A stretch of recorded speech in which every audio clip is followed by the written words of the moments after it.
네, 글로벌 비트에서는 생생한 뉴욕 증시 마감 상황과 그리고 간밤에 나온 외신 뉴스 헤드라인과 신볼까지 정리해봅니다. 네, 오늘의 심장박동은 어떻게 마무리가 됐는지 서영 앵커와 함께 글로벌 비트 출발합니다. 네, 간밤 뉴욕 증시 상승 랠리 펼치는 줄 알았더니 소폭 내려앉으면서 마감을 했습니다. 어떻게 마무리됐는지 핀비즘을 통해서 확인해 보도록 하겠습니다. 먼저 M7 종목들 흐름부터 살펴보겠습니다. 주요 빅테크주들의 흐름은 엇갈리는 모습을 보였습니다. 먼저 시가총액 1, 2위를 자랑하는 애플과 마이크로소프트 보면요. 애플이 1.3%가량 상승한 반면 마이크로소프트는 1.3% 하락하면서 거래를 마쳤습니다.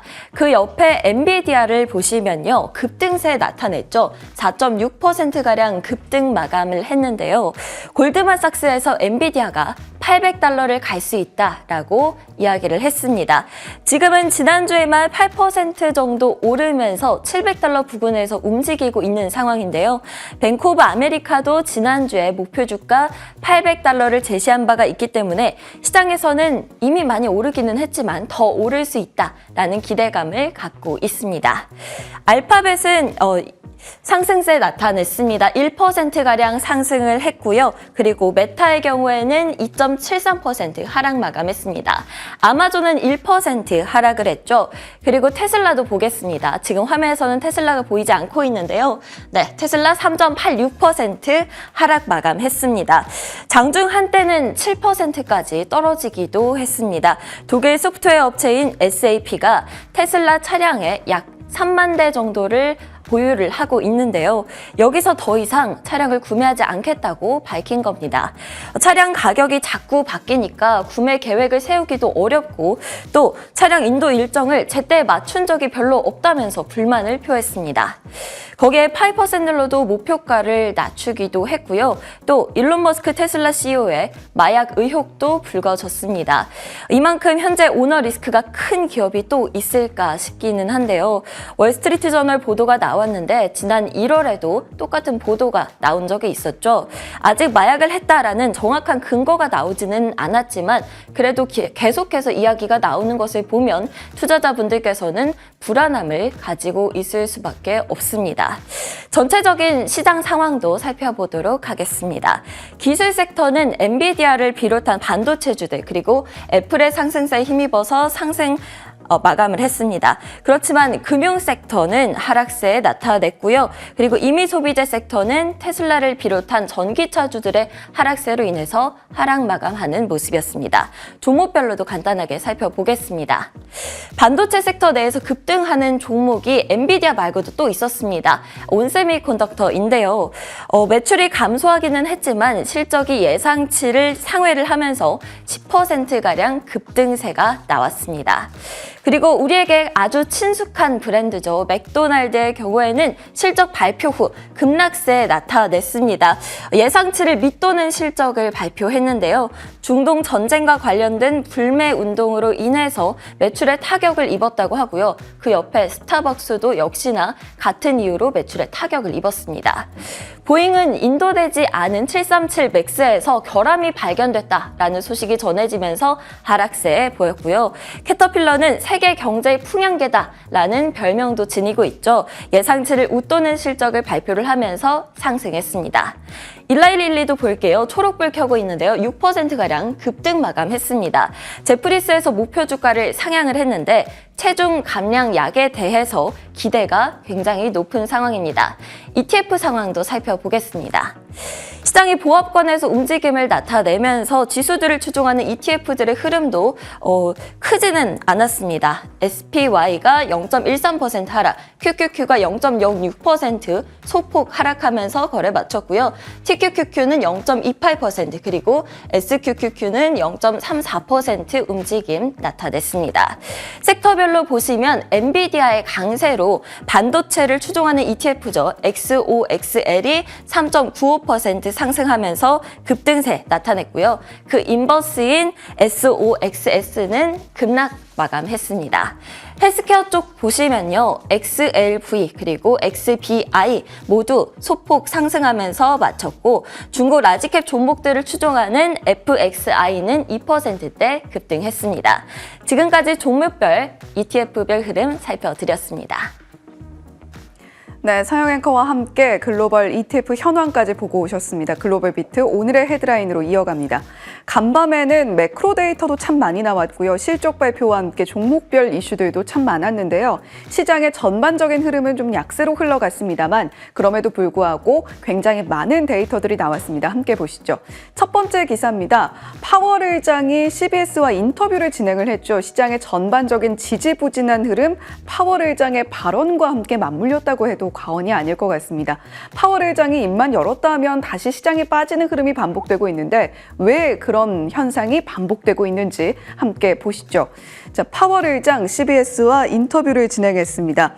제롬 파월 미 연준 의장은 CBS 방송과의 인터뷰에서 기준금리 인하는 몇 달 내에 일어나지 않을 것이라고 재차 강조했습니다.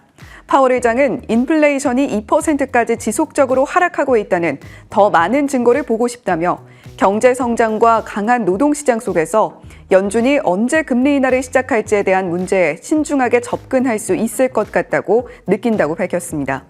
다만 파월 의장은 금리를 인하하기 위해 2%에 도달하기를 기다리지 않을 것이라면서 인플레이션이 연준의 목표치인 2%까지 둔화될 때까지 기다렸다가 금리 인하를 하지는 않을 것이라고 말했습니다. 자, 파월 의장뿐만이 아니라 간밤에는 연준 총재들의 발언들도 이어졌습니다. 대표적으로 닐 카시카리 매파 의원으로 유명한 인물이죠. 닐 카시카리 의원 그리고 오스탄 골수비 총재, 라파엘 보스틱 총재의 발언이 있었는데 보스틱 총재의 경우에는 환영사를 했기 때문에 금리와 관련된 이야기는 나오지 않았고요. 다만 카시카리 의원의 총재의 발언이 조금 시장에 또 한 번 끌어내림의 요인이 됐습니다. 카시카리 총재는 소비자 연체가 지금 심각한 상황과 맞물려서 지금 데이터가 긍정적으로 흘러가고 있지 않다라는 이야기를 내놨는데요. 반면에 굴수비 총재 같은 경우에는 3월 인하도 그렇게 불가능한 이야기는 아니다라는 이야기를 내놨습니다만 추가적인 데이터는 확인이 필요하다라는 이야기를 함께 전했습니다. 자, 두 번째 소식으로 바로 이어가 보겠습니다. 이번 소식은요. 야후 파이낸스에서 전해진 소식인데요. ISM 그리고 S&P 글로벌에서 서비스업 PMI가 발표가 됐습니다. 최근 미국 시장이 상당히 탄탄하고 견고하다라는 것을 나타내는 지표들이 발표가 되고 있는데요. 어떤 데이터 확인이 됐는지 함께 확인해 보시죠. ISM 서비스업 PMI와 S&P 글로벌 PMI가 조금 다른 흐름을 보이긴 했습니다만 상당히 견조하게 나타났습니다. 세계 최대 경제대국이 탄탄한 기반을 유지하고 있다는 또 다른 신호로 미국 서비스 부문이 4개월 만에 가장 큰 폭으로 성장했습니다. ISM 전체 서비스 게이지는 53.4로 증가했으며 이는 확장을 나타내는 50 이상으로 유지됐습니다. 실제로 투자자들의 관심을 끌었던 것은 자재 가격이 급등했다는 사실이었는데요.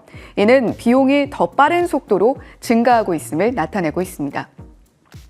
더불어서 고용 추세를 확인할 수 있는 자료도 발표가 됐습니다. 컨퍼런스 보드에서 고용 추세 지수를 발표를 했는데요. 이전치가 113.15였는데 113.71로 조금 더 높게 나타났습니다. 지난주 금요일 고용 보고서에 이어서 계속해서 고용 지표가 탄탄하게 나타나고 있는데 그에 앞서서 발표됐던 민간 지표라던가 고용 데이터들이 둔화세를 나타냈던 것에 비하면 다시금 고개를 들고 있는 이러한 고용 추세 우리가 어떻게 해석해야 될지는 계속해서 지켜보실 필요가 있겠습니다. 세 번째 소식으로 이어가 보겠습니다. 헤드라인 세 번째 소식은 밸런스의 소식인데요. OECD가 전체 글로벌 경제 성장률을 올려잡았다라는 이야기입니다. 여기에도 미국의 견조한 경제 데이터가 자리하고 있는데요. OECD가 경제 성장률을 전반적으로 상향하게 된 배경은 무엇인지 함께 짚어보겠습니다. 권역별 올해 성장률 전망치가 엇갈렸습니다. 미국은 2.1%로 직전 보고서 대비 0.6%포인트 상승했습니다. 팬데믹을 계기로 누적된 초과 저축이 소비로 이어지며 성장세를 견인할 것으로 전망되고 있습니다. 내년 성장률은 1.7%로 제시됐습니다. 중국은 정부의 경기 부양책에도 소비 지출 부진, 부동산 시장 약세가 내수의 부담으로 작용한다며 지난해 5.2%에서 성장 속도가 둔화돼 4.7%를 기록할 것으로 전망됐습니다. 유로존은 독일과 프랑스 전망치 하향으로 올해 성장률을 기존 대비 0.3%포인트 내린 0.6%로 전망했습니다. 자, 한편 여러 가지 시장이 상승할 수 있는 요인들도 자리를 하고 있습니다만 상업용 부동산에 대한 우려감, 뉴욕 밴쿠프에 따라서 우리가 주의를 할 필요가 있다라는 소식을 저희 오늘의 헤드라인을 통해서도 전해드린 바가 있는데요. 고위 대출 책임자들의 보고서, 슬로스 보고서가 나왔습니다. 지금 현재 고위 대출 관련한 책임자들의 경우에는 슬로스 보고서를 통해서 상당히 우리는 옥죄고 있다. 대출과 관련해서 더 타이트한 기준을 적용하고 있다라는 이야기를 내놓고 있습니다. 이에 따라서 특히 상업용 부동산을 주시하고 있고 이에 따른 대출의 심사가 엄격해졌다라는 이야기를 하고 있고요. 가계 부채 문제도 계속해서 급증하고 있기 때문에 가계대출 데이터도 주시하면서 모기지를 제외하고는 전반적인 가계대출도 옥죄고 있다라는 이야기를 함께 내놓고 있습니다. 자, 그렇다면 네 번째 헤드라인도 함께 살펴보시죠. 간밤에는 제약바이오 관련해서 데이터들이 또 많이 나왔습니다. 인수합병권들이 많이 발표가 됐는데 그 대표적인 기업이 노보노디스크 그리고 머크였습니다. 어떤 기업들을 인수했는지 하나하나 체크해보면 좋을 것 같은데요. 먼저 노보노디스크는 어떤 기업을 인수했는지 함께 만나보시죠. 노보노디스크가 비만 치료제 공급을 위해 CMO 기업 카탈란트를 인수했습니다. 인수 금액은 115억 달러로 주당 63.5달러, 전일 종가 대비 16.5% 프리미엄을 얹은 금액입니다. 이번 인수의 목적은 위고비의 공급 정상화로 카탈란트는 노보노디스크의 비만 치료제 위고비의 생산을 담당하고 있었습니다.